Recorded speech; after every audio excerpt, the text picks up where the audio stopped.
Welcome to episode 226 of Sports Geek. On this week's episode, I chat with Colin Kelly from LAFC at Bank of California Stadium. Welcome to Sports Geek, the podcast built for sports digital and sports business professionals. And now, here's your host who loves using Nuzzle, Sean Callinan. Thanks, DJ Joel. Yes, my name is Sean Callinan, and I finally did record a podcast while traveling. I recorded this episode when I was in LA after a couple of days in Las Vegas with National Sports Forum. I'll give an update on both of those trips and both those destinations and some of the things that I got up to after my interview with Colin Kelly from LAFC. As always, you can contact me, Sean at sportsgeekhq.com, at Sean Callinan. Either send me a tweet or slide into my DMs. Or at Sports Geek. You can tag us on all of those channels on most platforms.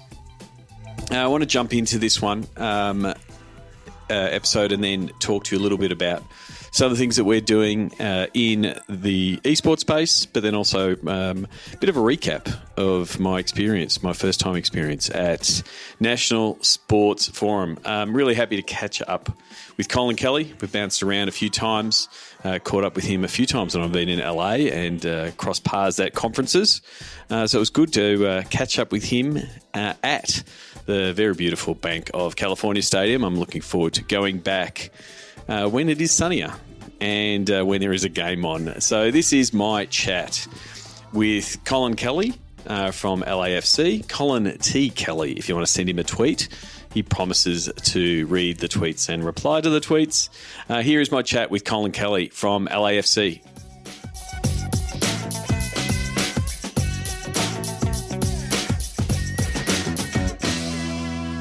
Here we are in what should have been a sunny Los Angeles, but it's a very cloudy and overcast and rainy Los Angeles. I'm here at the Bank of California Stadium. I'm here with the Vice President of Digital at the Los Angeles Football Club, Colin Kelly. Welcome to the podcast. Thanks for having me. What's the go? Why is there no sun? I think that's a great question. I think the drought that we've been having for the last 10 years just came to an abrupt finish here over the last few weeks, but we'll take the rain, and we know it's going to be sunny when the games start. It will be. So I want to talk about the stadium in a little bit. We've just done a tour, absolutely remarkable facility. Before we get into that, you've been at the at LAFC since 2015. But tell us a little bit of a background into your sports business journey. How did you get into sport? Where did you get your start? Yeah, so I backed in. I never really intended to be in digital sports, and yet it's been my entire career. Yep. So how did you back into it then? I was at Syracuse University, where I got my master's degree in information management. As part of that degree requirement, I needed to do a internship. Yep. There happened to be an internship fair on campus, which I don't even know if they do anymore. They do it I think virtually they still do. Or something. Yeah. Was walking out the door, happened to pass by an open booth. Just I only stopped in because it was by the door and there was nobody in line. That was the booth for Syracuse.com, which is the online home of the local Syracuse, New York newspaper. Yep. They made me an offer to go be an intern there. When they said it paid, I was in with both feet. Yep. And I took to it right away and really liked working there. I worked there actually for a year. Well past my internship, they actually had to kick me out for tax reasons. Okay. So information systems, and there you go. You reckon after 200 odd episodes of a podcast, you'd learn to put your phone on silent? But no, I haven't. And so information systems. So is that like an IT based course? It's a little bit of everything. And it still beeps. My apologies. Keep going. Ignore my phone. Okay. It's what they call it at the time was information resource management. So it's managing information systems. It's managing people who manage information systems. Yeah. Classes ranged from everything from telecommunications law to web design. Okay. So it was kind of a wide and varying degree. So it's very similar. Like for mine, it was a Bachelor of Infotech, and it was a combination of learning learning a little bit about how to code, but then probably more so talking to the business people, being able to interpret their requirements to be able to talk to the geeks. So information systems was a similar sort of course next to what I did. So database management, stuff like that. So you really did like a bit like myself. Like, so then how did you end up? So at Syracuse.com, were you in the journalist space, or were you in the back end web building of the website? Well, a little bit of both. I had done a little bit of journalism in my undergrad degree. Kind of really liked it, but had already committed to Syracuse for this information degree. Yep. So at Syracuse.com allowed me to do a little bit of both. At that time, you really had to digitally convert the physical paper into web pages. Yep. It was a very manual process, and that's what I did a lot of there. But at the same time, I had the ability to kind of build out sections and work. This predates social media by years and years and years and years. It predates blogging even. Yeah, so you're in that early web space. Right. HTML, Netscape Navigator was a thing. Yep. In that sort of space. Yep. So then, how did you transition from Syracuse into more of a sports role? Yeah, so that was my internship. Yeah. I took some time off after the internship. Did a little freelance work. They eventually hired me full time a few years later. From there, I got contacted by the NHL. I don't even remember applying. I'm not sure how they found my info. Yep. But I had always wanted to be at New York City and do a little bit more. So went to the NHL, continuing on the more of the website track. My role there was to kind of support other NHL teams in their digital efforts. So in that sort of league role and sort of helping them, as they're starting to get into that space of where content producers. So this is that 2007, 2008, 2009, so sort of pre-social media. Yeah, this is back before. So most teams had one person. Yep. Maybe two. And the internet's going through this web 2.0 boom. Right. Yeah, and so I, did a lot of game coverage for them. Again, because they're down in the locker room trying to get audio. Nobody can flip the website. Yep. They just didn't have the staff for it. So I worked a lot of nights at the league office, kind of just, watching a lot of hockey, like 1,200 hockey games a year. But then, just helping the teams out in, whatever they kind of needed to handle anything. And so that got you really to cut your teeth on that. Really, that's really the early part of the sports digital uptick, because I started Sports Geek 2009, 2010, and came from a similar background in that I was a frustrated geek on what was being delivered in the web space, in the web 2.0. Like, the websites weren't overly friendly, and there was all these content opportunities. So, what was it like in that early space of that early web sports web space? It was. I'll go back to my time at Syracuse.com, because that was even earlier. We had the ability to do. There was just a lot of freedom. Yeah. We had a lot of time. There was downtime. There was the ability. You still had the tools. They just weren't popular yet. We did live audio in 2005. Yeah. Right. We did live. We tried to do a live audio video using some old Unix boxes and stuff like that. Made it work, but there was not a. And video processing wasn't there. No. Yeah, it was live rough. Streaming. It was rough, and it was hacked together. But you could do that at the time, and nobody really cared because the stakes were so low. Until maybe somebody's boss's boss saw it and was like, "This isn't quite right." But yes, no, it was an exciting time to just be able to experiment and try new things. And see what happened, see what the response was. And so from the NHL, you sort of stayed in the space of media and the cross between that and digital, and sort of saw that develop. Mm-hmm. Yeah. And then that brought you back to sport. Yeah. So from there, I went to essentially what was WFAN, which is Sports Talk Radio in New York, part of CBS Radio. They asked me to kind of come in and revamp. Again, going through that transition from Web 1.0 to Web 2.0. Yep. Redo everything. How do we do this? How do we make the website not just, what place where we post audio from the radio station, but actually be a destination of its own? So it was starting that transition of even the traditional media starting to realize that digital was a traffic in its own right. It wasn't just go to WFAN and click the play button to listen to the radio. Exactly. Like that was the early version of all the radio. All that, I mean, and don't get me wrong, we did millions of minutes of streaming every year. It's like one of the most popular radio stations in the world as far as that goes. But yeah, to create, once you had that fan base there just listening, how do you engage them while they're listening? And so that was kind of the early challenge there. And then eventually CBS combined all their local digital properties into different, what they called portals at the time, which was a thing. It was a thing, for a long time. And so that became that the radio and the television stations kind of fell under the CBS New York umbrella. And I was kind of managing sports editor for that website.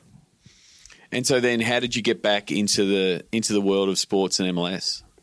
Yeah, so from there I took a job in Jacksonville for the Jaguars. I was there for a short amount of time. Mm-hmm. So that kind of got me associated with working for a club, however briefly. From there, I realized I didn't really want to be in Jacksonville. Moved back to New York, went back to school, got some more education, mostly on the media and journalism side of things. Okay. Did some freelancing work, this, that, and the other thing. And then I saw that NYCFC was starting a Major League Soccer team in New York. I had played soccer growing up. I played a little bit at low level college soccer. How low? Was that 5 lows? Like the lowest you could say and not be lying. No, see, I'm quite happy to say I played in the national championship game in basketball in Australia. But that does not mean it's like the NCAA right. March Madness. It's just, but I don't need to correct people when they believe that. So right. So it's all how you frame it. It was low. Okay, it's fine. Yeah. But so I had always loved soccer. Yeah, and then they had a new team starting up, and it was just too good an opportunity to not try to be part of.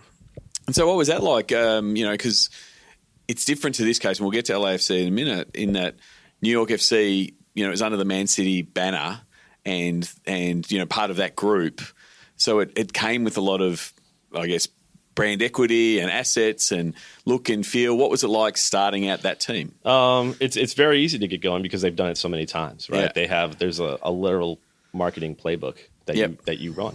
And they have a lot of resources, and they've done it so many times, and they've done it extraordinarily well in most cases. So you kind of just follow the numbers, and so we did.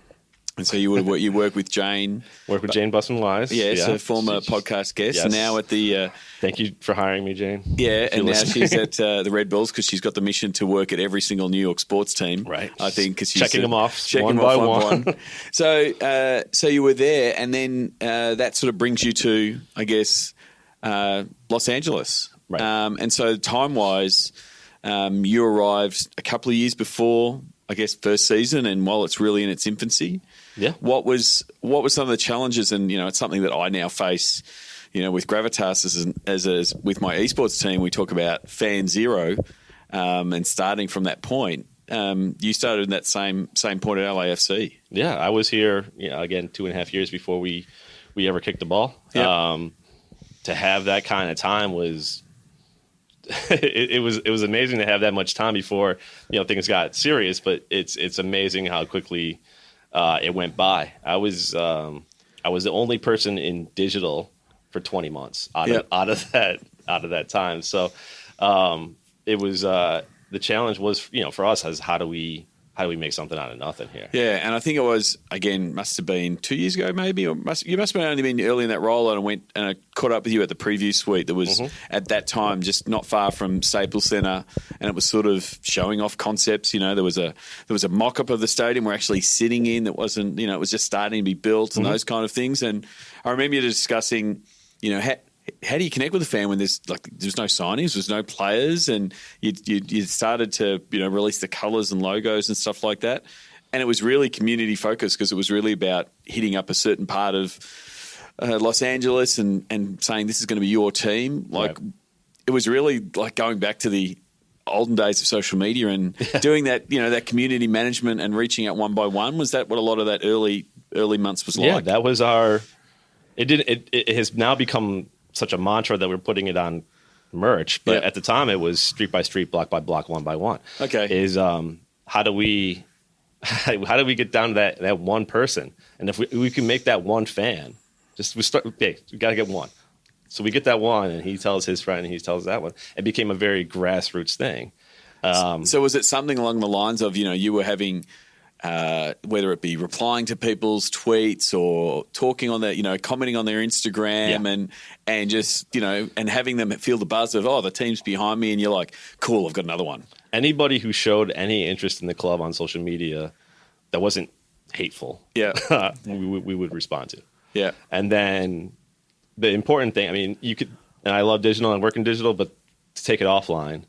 And we're in that space that you saw, we used to do little barbecues in the back. Yeah, it'd be like a Friday afternoon, not unlike this one. Yeah, except better weather usually. More sun. Yes, we don't have to keep talking about the weather. We are on a podcast. There's no video. No one knows it's cloudy, but we want to paint the picture. Yes, that's what audio does. Complete picture here. Yeah. And people would come, and we'd bring, we'd have one of our now members, but at the time, just one of our supporters has a little catering business. Chef Allen makes amazing tacos. He would make some tacos. Heineken would provide the beer, and we would just sit and talk like, what do we want this thing to be, like from a fan perspective and a front office perspective, and really learn about each other and talk about like what we see as the potential for this club that we're trying to build together. And so that in that way, they started to feel part of the story. Oh, absolutely. Part of framing what the stadium is and the story is. I mean, they are part of the story. I mean, a lot of the things that we have built and continue to build are still go back to those conversations. So based on what they saw, and we also have taken into account our massive but super talented ownership group who has also has ties to the Lakers and the Warriors and the Dodgers and a million other places. So name some of those names for people who don't know that you've got some absolute LA heavyweights that are behind the scenes. Sure. So, I mean, without naming them all, because you're going to get one of the owners will call you and say, Colin, why didn't you mention me as well? 30. But like Magic Johnson. Magic Johnson is an owner. Again, LA legend, LA guy through and through is really, he's such an icon in the city. It's just great to have him. Peter Guber is not a lot of names that maybe people don't know necessarily outside of sports, but owns the Warriors. But a huge film, successful Hollywood producer. Yeah. Such a creative talent, and his office is where we were based originally, and having him just kind of walk through and share his ideas and his thoughts, and he's such a big believer in the storytelling element of sports, which is so knowing the guys of the Warriors have that same sort of reign to say. You're selling the story. Yeah, that's his book, right? Yeah. He's got a little book about Tell the Win. So to have him and his expertise is heart not wallet, and to really, he believes it, and so we believe it, and that's that, and everything stems from there. And then you've got guys like Will Ferrell, who is a massive if you haven't Google Will Ferrell at LAFC games and some of the things that he does, but he's a massive fan. Yeah, huge fan. Yeah. I mean, he is here as much as anybody, and such a great. It doesn't not an active participant in the ownership process, but is definitely like part of the club in that he's here all the time and he loves it. He brings his kids and it's so great. He just happened to be one of the neighbors of another owner of ours, which is how we got locked in to begin with. But has huge soccer fan. His wife played college soccer, so was truly a fan of the sport and not just a guy who wants to be seen. Yeah. So that brings us to this stadium, which we've just done the tour and. One of the comments, and it's completely obvious once you hear, but it's so LA. Like all of the pieces and all the detail, like whether it be the view that we can see palm trees and we can see downtown, or the sunset lounges and stuff. Like just absolutely, if you haven't come here, I highly suggest. I'm looking forward to come back to a game, but it's just ticked all the boxes of it has a complete LA feel. Yeah, I mean that's by design, right? Yeah. We couldn't just. It's the whole identity of the club. So this club could never move. Yeah, it just wouldn't work. Yeah, there are other teams in the world that if you shifted cities, like nobody would know the difference. But like this club is of LA. It's built for LA. And I'm not an LA guy originally, but like it's the people who have been born and raised here. They feel such a tie to what we've done, and that's been entirely deliberate. And again, with their input. And so that as you've developed the different fan groups and built up the momentum, what was it like going into the season? Because the pressure is always there that you've got to fill, the stadium. So how many is it a seat? 22,000. because you've got that pressure of filling it every time it's out there. Was that something? How did your digital team work in conjunction with ticketing and sales to help make this happen? Yeah, I mean, it was just telling the story. It was really just translating. Again, we had so much time before, after the team was, conceived to when we started playing, to really hone in on our brand. And it's kind of a dirty word, is your brand, but let's call it our identity or whatever, the thing that we're trying to convey to people. And that the brand became so strong that it became real. It's just, and of LA, and because we had fan feedback, people just latched onto it. So we have, in our first season, 17,500 season ticket members. Yep. Out in a 22,000 seat stadium before we even kicked the ball. So just the people just, we found something that really worked and that people were just ready to be part of. Yeah. I mean, I understand what you're saying about the brand piece, but it's so important in sports that it becomes part of your identity. And so for those 7,500 and, the fans down in 3252, that's, they latch onto it. They don't see it as a brand. That's part of who I am. Yeah, it's the club. Yeah. And so that essence is sort of, why people come. Tell us a little bit about the 3252 and sort of how they've come about and how they're a really big part of what the experience is. Yeah, so they're the fans that, they're our supporters, our unified supporters group, our supporters union, I guess you would say. Yep. And they were the ones that kind of really shaped. They were not. There was no supporters group at the time, but they're the people who started showing up. Yeah. And so when we did a design session with our architect, or when we had that backyard little barbecue thing that I talked about, they're the people that were there. So they were like the first community that latched on to say we're on, we're in. Right. And now they have taken this, the identity of the club, and really they pushed us to be better and pushed us to be, to make a better club. And they've responded by being better and growing and becoming this massive force that they are in the North End. And so from a digital team point of view, what does your team look like? How do they operate? Where are they based? Yeah, we should probably get back to digital. Yeah, no, that's cool. No, but that's the thing. But it's digital's not an island. It's part of this, and it's part of telling the story. It's funny that we mentioned that. Is that because I feel like I'm involved in every aspect of the club. You have to be. I am in every meeting. I'm in partnerships. I'm in ticketing. Yeah. I'm dealing with supporters, as you mentioned. I am. There's not one part of the club that digital doesn't touch. I support obviously the first team, our academy, the foundation. Every digital is such an integral part of what any kind of sports organization is. Right. So how do you set up your team to serve all those masters? And so what does the team look like? So my team is built out. Because it's Los Angeles, there's a heavy push for high quality video. Okay. Yeah. And I remember people here are harsh critics of if you're not color corrected right, or your audio is off, they will let you know, because everybody's in the business here. So that has pushed us to do some really, really, really high quality stuff, and so we brought on some really high quality people. So I have two video people, Mike Siegel and Lauren Terry, who Mike has worked at a bunch of other places before he came here. Yep. So he brings a lot of experience, and he's kind of been the guy as far as that goes. And is he the one trying to develop the eye and the look of what you're trying to do in the video space? Sure. And that's one of the things we've also tried to do is in an ideal world, you can watch an LAFC video with no branding and no thing, and know it's an LAFC video. That's the level of identity that we're trying to establish. That I know what.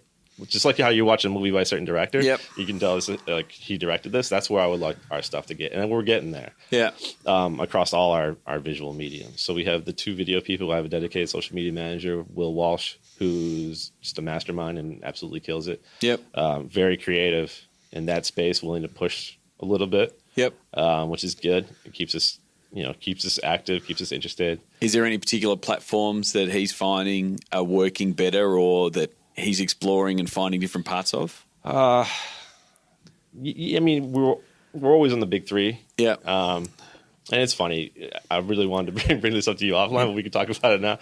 Yeah. Is that the video? I mean, just content in general is such a challenge, I think, for a lot of people, because I guess I've been paying attention to the news, and you see how many fake followers are this and fake followers that, and I know that a lot of our traffic, might not be, will be bots or whatever. Yeah. And I've heard people talk, about we need, Facebook wants this, and I mean, it's tough to have, again, talking about several masters. Like if you talk to the Facebooks, the Twitters, the Instagrams, the Snapchats, like they all want either the same or different things, right?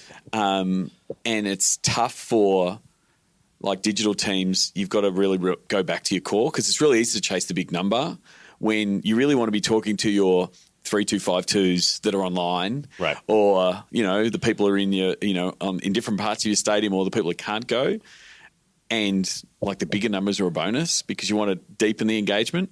I think everyone's following engagement more than anything else, right? And we do, and it's one of the areas that we lead the league in engagement stats, across all digital, right?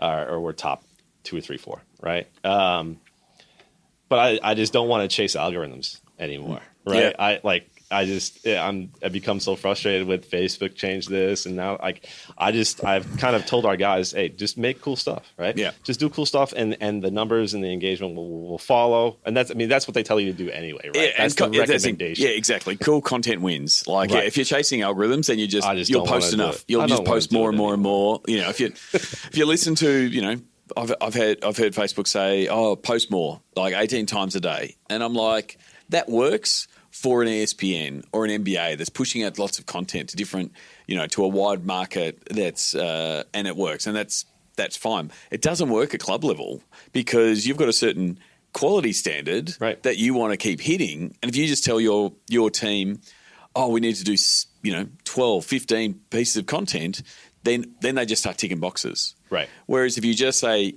we want the best of the best, and it will find its market, it will find the fans. You really do have to. But it's very hard because you read all the press and it says you got to do this. And you hear everything all the time. I just don't want to. I told my team that just make cool stuff. That's what you do. You're good at that. Like just stay making cool stuff, and the numbers will find it. Will work themselves out, and at the end of the day, we'll probably be fine. But it goes like you said, in terms of volume. Like I don't want to make bad content, and I don't want to latch onto. It's not an our brand, again, not the best word, but to participate in like a National Cupcake Day or something like that. It doesn't fit who we are and who we've established and who our fans expect us to be. So we're not going to do it, and we're already going to lose cheap engagement that way, right? Which is fine. I'm willing to let that go, just like I'm willing to let go optimized sound of like the last second for a Twitter post. Yep. Yeah. No, it is, because otherwise you end up overthinking the analytics. Right. And should we? Which could be fake anyway, right? Yeah, exactly. Well, all of the networks are going to present their analytics in their best point of light. Right. Or the best light. So my metric is filling the stadium. Yep. And selling the gear. Yeah. And you can't fake dollars, right? So at the end, that's the big one for me. Do you have, in your team, people in that execution role around ticket sales, merch sales, those kind of things, or is that sort of liaising with another team?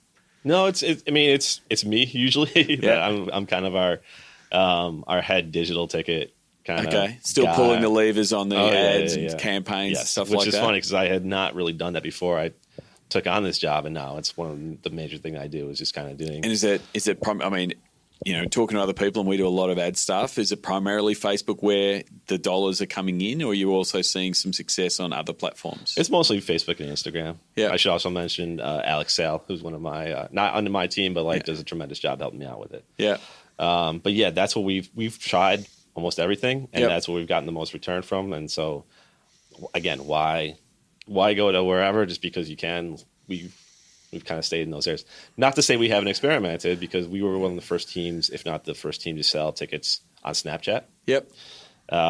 We sold an Airbnb experience last year. Okay. Where you came to a game and got a tour and the whole thing. So we're definitely willing to try things out. Because you have to keep testing those things. Because Facebook is so far in front in terms of what you can do and the tweaks and the audience pieces that it's very easy to go, oh, well, I'm putting this money in and I can track it and it's coming out, so I'll keep following it down. But, Twitter is slowly getting its ad product together. Right. Snapchat a little bit the same, but we're worried about the engagement and the usage. But it's a different market, right? And then it'll be interesting to see how like Twitch and what it's doing in that space is going to start fitting. Because again, it's going to be another market. But the advantage for people like us who are already using the Facebook product, they all seem to be getting very similar. So if you can run good Facebook ads and target on Facebook, the ad product will be pretty similar on these other platforms eventually. Yeah. And I would love to try, again, trying I have no problem trying. It's just, I'm not going to lose sleep over, this kind of thing. So yeah, we've stuck to those two. We've done 0 traditional ad spend. Yep. That billboard that we talked about earlier is the only thing that we've ever done. You're not going to see us on a bus or anything like that. It's just not who we've done. So everything has been digital because we can better present our brand that way and better, and it's trackable. Yeah, right. Yeah. It's like, oh, there goes that bus. Did anyone buy a ticket? Don't know. So the amount, and we're talking about it, but the amount we've actually put towards it is such a negligible amount. Most students would be like, "Are you kidding me? That we spend that in a week?" Yeah, and that's the thing. It is so efficient if you start understanding the pieces, and then also if you get your digital team to prime those audiences. Like talking to a few different teams that do really high quality content, and then that's their the fans consume like crazy, and it's remarketed. Like if someone's consuming all of that content and they they live within a certain mile radius, why wouldn't you be hitting them up with the ticketing offer because it's right in their wheelhouse? And we're also lucky. I mean, it's a 22,000 seat stadium. It's not 80, and we only have 17 home games a year. Yeah, we have 17,500 season ticket members. So the amount of inventory we actually need to move at the end of the day is negligible. Yeah, I did. Speaking to Kevin Cote, who used to be at the Warriors, is now at Facebook. Yep. He was talking about a case study with the Dolphins that have been using music in their videos to get a better return. So they've been buying short-term music licenses for their videos. So they do the high-end video with the high-end, latest, hottest music tracks. Yep. And because they're only buying a short-term license, they run them really hard. They build out these super crazy audiences, primarily organically, and then they advertise like crazy off those audiences. And it's like, it's something because normally you're like, oh, music, it's such a pain, and you got to make sure you don't have access to it and all those kind of things. And instead, they're running it and then effectively turning off and shutting off the post, but it's still building out the audiences. It's such a cool way of matching. Yeah, we've been in talks with a certain record label as well. Yeah.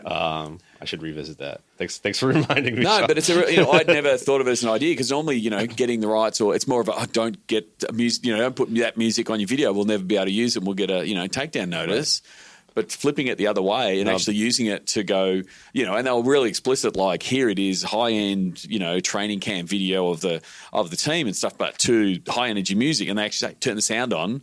And it was seeing that their completion rates and videos and stuff and the engagement, and it wasn't go buy a ticket. It was like shoot this video. Yeah. So it's really, really interesting. So from a game day point of view, what do your guys do from a cover? How they try to, cover game day? How much of it is focused on the pitch, and how much is it focused on the stands? It's funny that you bring this up because we had some meetings recently as we enter our second season here of how we're going to switch things up. Yep. In year 2, and one of the things we really talked about was, we don't need to be play-by-play, right? We don't need to cover every corner kick and whatnot. So that's pretty much it. It's almost out now, isn't it? It's like if you're a fan, you should be tuning in and watching. Right. If you can get it, via someplace else, let's provide what you can't receive otherwise, right? So let's, again, because the experience here is really, it's unlike anything else I've seen in sports. Yeah. We're going to try to do a better job of capturing that in real time, and just paint the entire picture, right? Like again, now it's raining here, but like how can we capture the rain, right? Yep. So some of that stuff would be a little cliche, but let's tell the entire story of the day rather than what's just happening during the 90. Yeah, because you've got we went down to you've effectively got courtside seats down below us now, where the LA's Elite are like 12 feet from the pitch, super close. So you've got that same feel that, if we're a few miles away at Staples Center, they've got the courtside seat, Jack Nicholson's there. So you've got that feel and you can tell that story. You've got 3252, they're always going off. And then you've got all these other picturesque parts of the stadium, and then you've got the overall precinct that's just buzzing on game day that you want to sort of capture. And yeah, so there's a lot. I mean, it's a melting pot of LA in a way. It's everybody from Will Ferrell down to who the guy who runs the taco shop. Yeah. So everybody is here. Everybody's experiencing the same thing. Everybody's here for the same reason. And it's one of the only places is a sports arena where you'll get that just such a broad swath of society, right? So we want to capture all of that. So as you move forward, and you have a good season ticket base, and you're filling the stadium, how do you then face the challenge of engaging everyone who can't go as this becomes a hotter ticket and a fuller stadium, and the focus for digital from cheeks in the seats to, hang on, we want to engage the fan, so it becomes aspirational. I've got to go to an LAFC game. I've got to. It'll be a bucket list type of thing. How do you then move the focus to, keeping the content coming out to say it's an amazing place to be, but we're also not going to forget about the people who are watching at home or in a sports bar or whatever, because you want to have a bigger fan base than 20,000 people. Sure. Yeah, I mean, I think, again, continuing to produce quality content. We still have tremendous room for growth just in LA, right? Yeah. Like, this is not, our market share is very small compared to the other 9 professional teams that are here and the lovely beach that we have. So, we still have a long ways to go locally, but yeah, the challenge, how I look at it digitally is, all right, how do we expand globally, right? Yep. It's funny, we have fans all over the place. Another Australian is flying in today. He's a fan. Okay. His LAFC Australia is his handle or whatever. Okay. But these people are already out there and they exist, which is just crazy to me considering we started from nothing. Yep. But yeah, I really want to just start talking to them and be like, hey, what made you come and want to be a fan of this? Really figure it out. But a lot of it will be, especially if they're coming from all the way from Australia, it will be the content and what's being pushed out. And so then, being in the town you're in, it sort of does open up, like, what are the bigger content projects that you could do? Whether it's in the short film space or documentaries or longer form stuff that you can sort of say, well, what else can we do to extend this story and those kind of pieces? Are they sort of things that are potentially on the horizon for you guys? Oh, absolutely. One of the things I really want to do, and I've been talking about it for years, and I really got to just figure out how to do it. Is what you got to do is just tell everyone you're going to do it on a podcast, and eventually you'll do it. Yeah. I have a talented crew. Yeah. I've seen a million videos from training.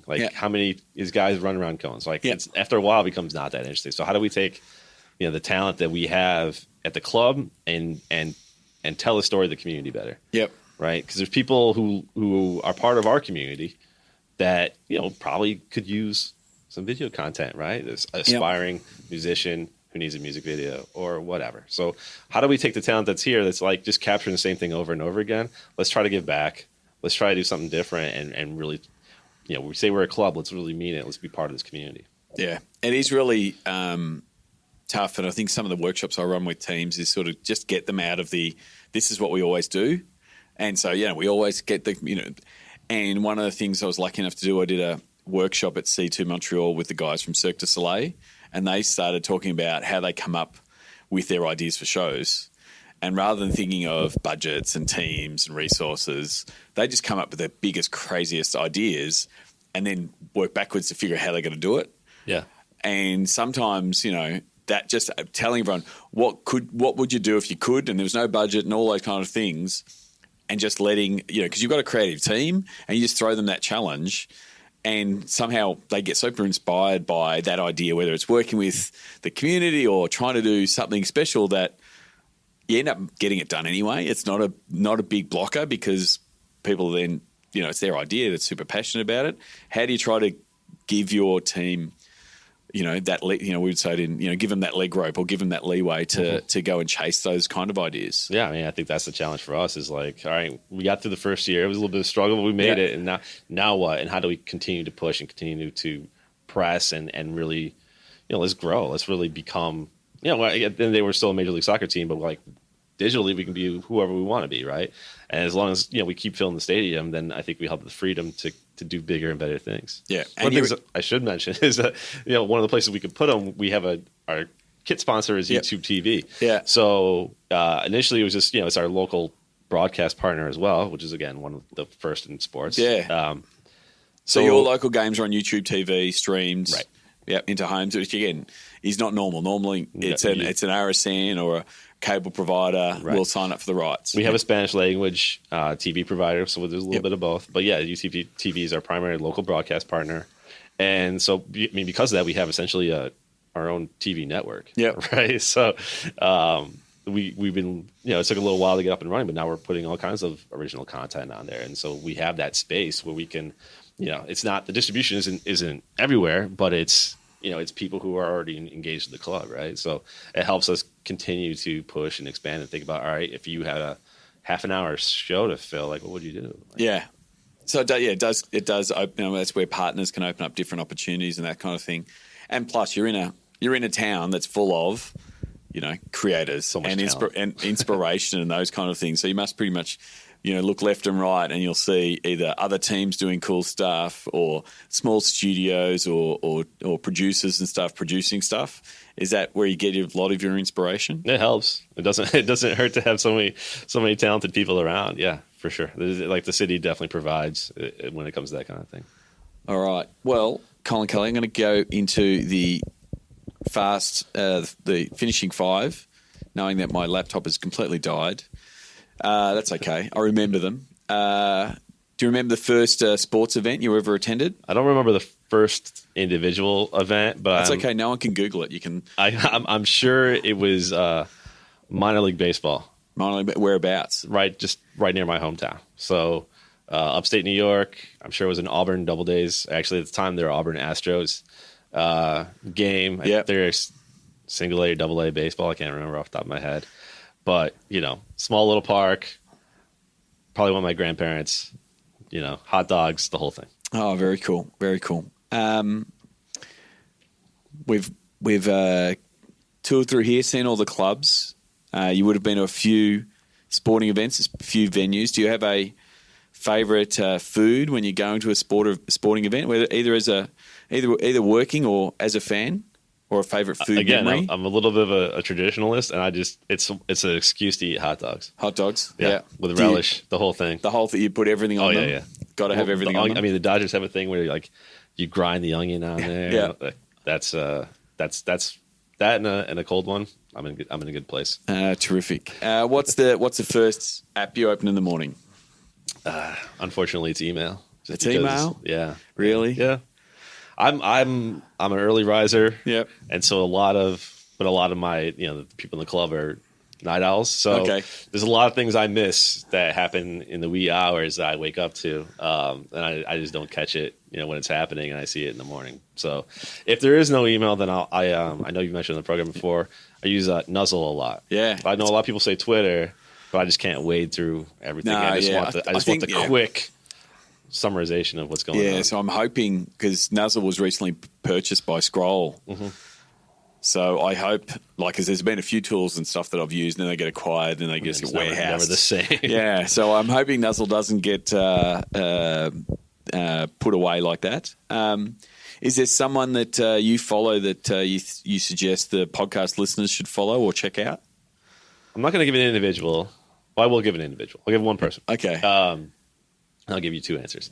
One, although he's taken some of his stuff offline, unfortunately, I told him to turn it back on right now, Matt. It is Matt Wolf, who he designed the club crest. Okay. And he currently works at Nike. He was also the one kind of that headed up the World Cup kit of Nigeria. Okay. That got all the attention and sold like 1 billion jerseys or whatever. Just a super talented young designer. He's the one that got me in here, so I have to get credit him for that. And, Matt Wolf. Yeah. Just look up Matt Wolf Design. Super talented designer with Nike now, but going to bigger and better things, I'm sure, down the line. Yeah, well, as a designer, you get to do some cool things with the Nike space. Just incredible work. And so, from a social media platforms point of view, we discussed it a little bit. Do you have what social media platform is your MVP? And so you can have your LAFC hat on, and you can also have your Colin Kelly hat on.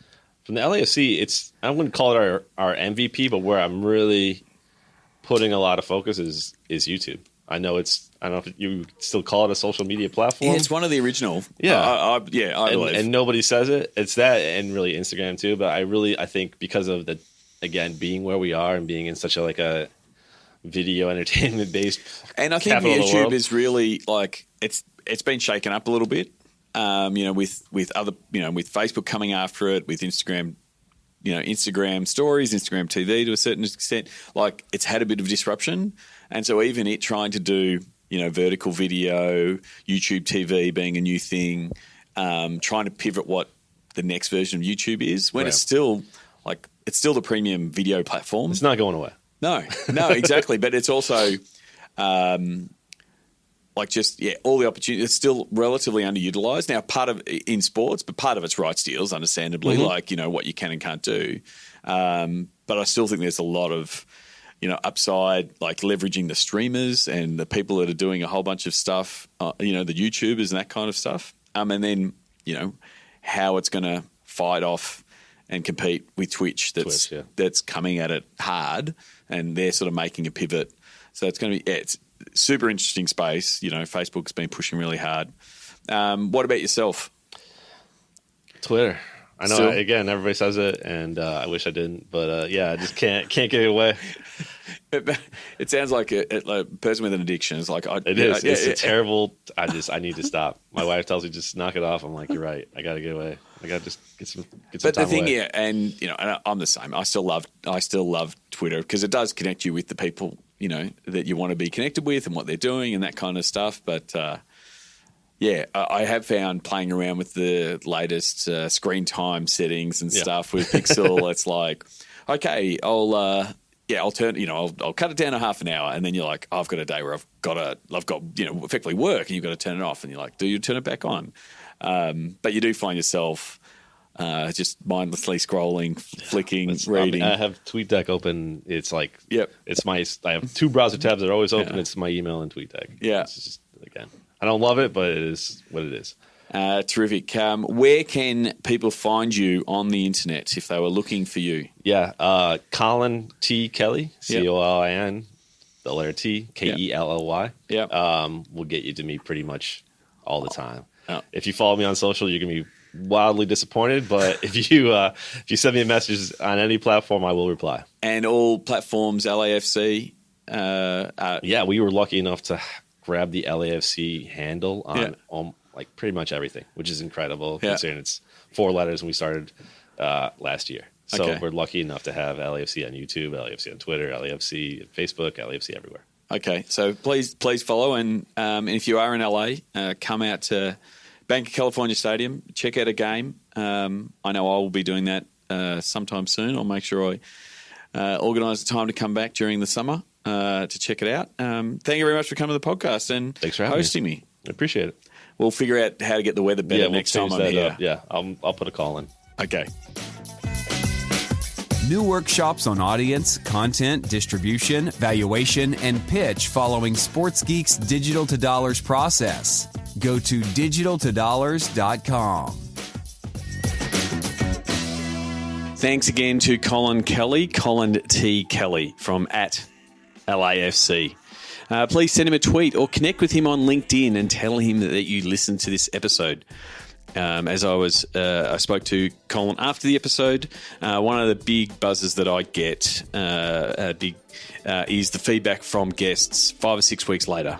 Once people have caught up and listened to the episode and reached out and spoken to, or told people that they listened to the episode. So if you listen to this episode, please reach out to Colin. You can do that on Twitter, Colin T. Kelly, or Colin Kelly in the Sports Geek Nation Slack.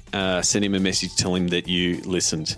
As I said, I always intend to record podcasts when I'm traveling and normally don't get around to it. So I was really appreciative of Colin taking the time and giving me a tour of the stadium and the facilities. It's a beautiful facility, and it's really good to see where it came from. And because I did meet up with Colin in the very early days with the LAFC guys when they were just planning it, and it was really just a model. So to see it in real life They've done an absolutely excellent job.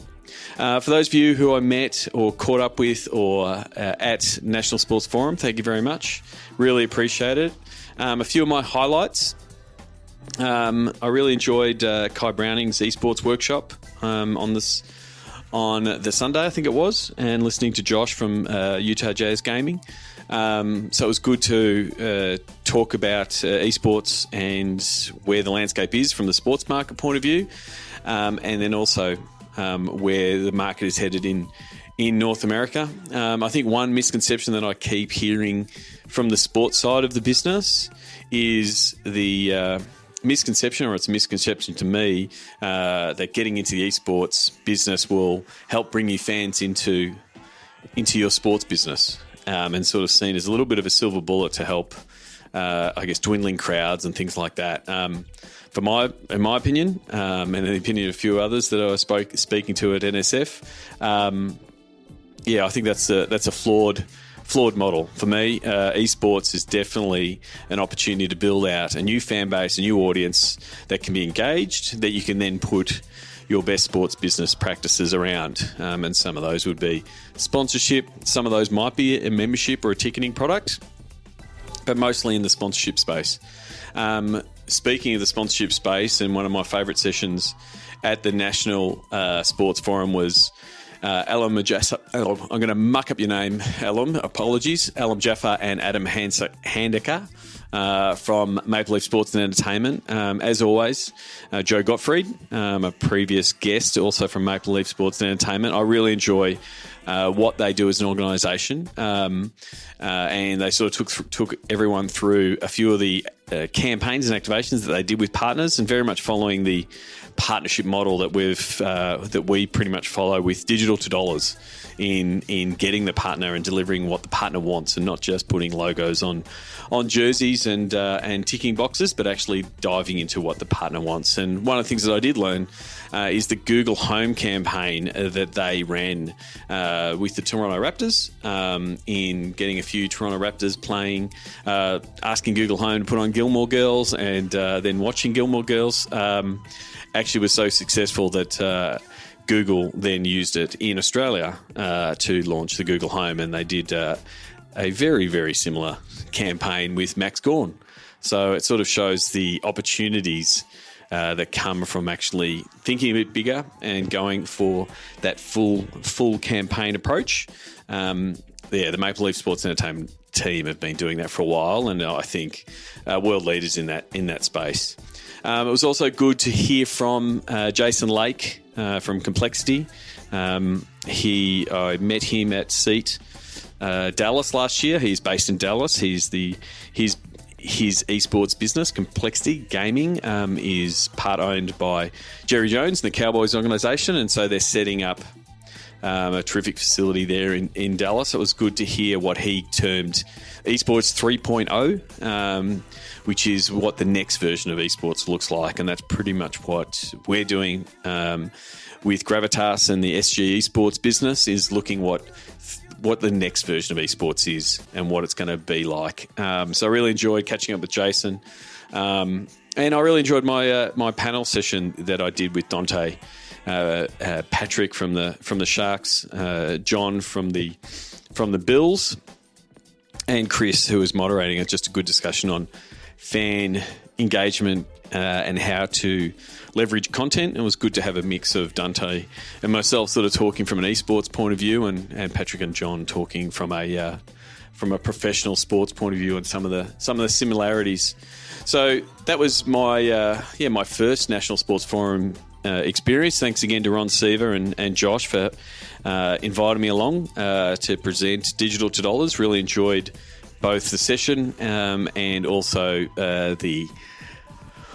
all the pieces around it. Vegas is always a crazy town, and it's good to catch up with people and hang out in the bars afterwards. So I look forward to it. I think next year is in Atlanta, which is a terrific town to hold a conference. So I'm looking forward to it, going to it again. Just before I wrap up, if you're listening to this week, and hopefully this episode comes out when it should come out, I've been a bit under the pump. working on a few different projects. But yeah, on the SG Esports side, which is the esports business that houses Gravitas as a team, which is just finished week 6. We are running an event in Melbourne on Tuesday, the 5th of March. It's going to be at 6 o'clock, and it's going to be GG's. GG's is the esports bar of note. It's the only one. It's the first dedicated esports bar in Australia. So Lockie's been kind enough to open up the doors on Tuesday the 5th, and we're looking for brands and media agencies, people that want to understand more about esports, because the first rule of getting into esports is to tell everybody about esports, because it's very much still in an education phase. So I'm going to be presenting what I've learnt in my short time in the space, but also obviously the investigation and the work that I did before obtaining the franchise in the OPL.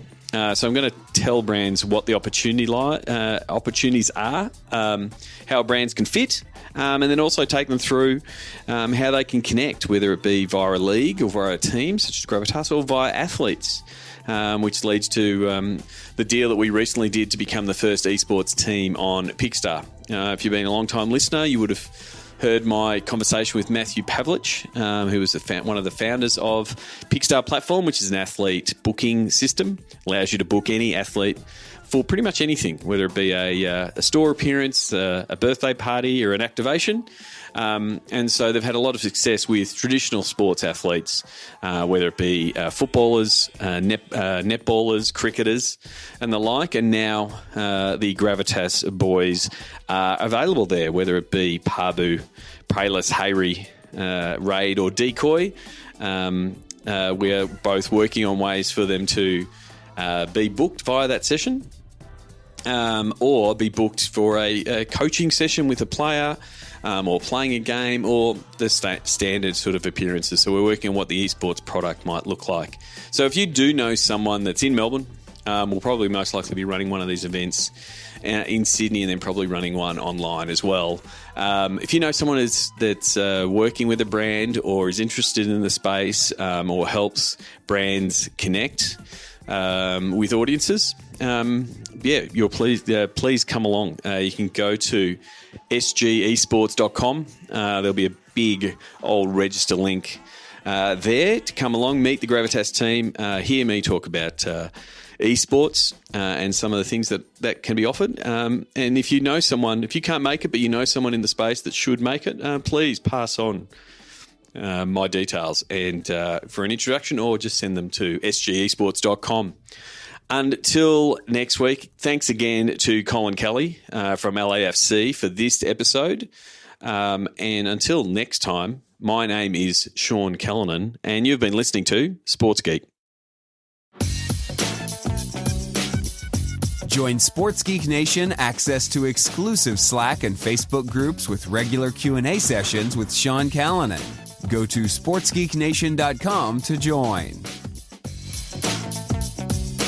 Need help with your digital rate card? Not sure how to price your assets? Is there a disconnect between digital and commercial? That is where Sean works best, in digital divorce counselor mode. Book a time for a call with Sean to discuss the Sports Geek process. Go to sportsgeekhq.com/phone call. Go to sportsgeekhq.com for more sports digital marketing resources.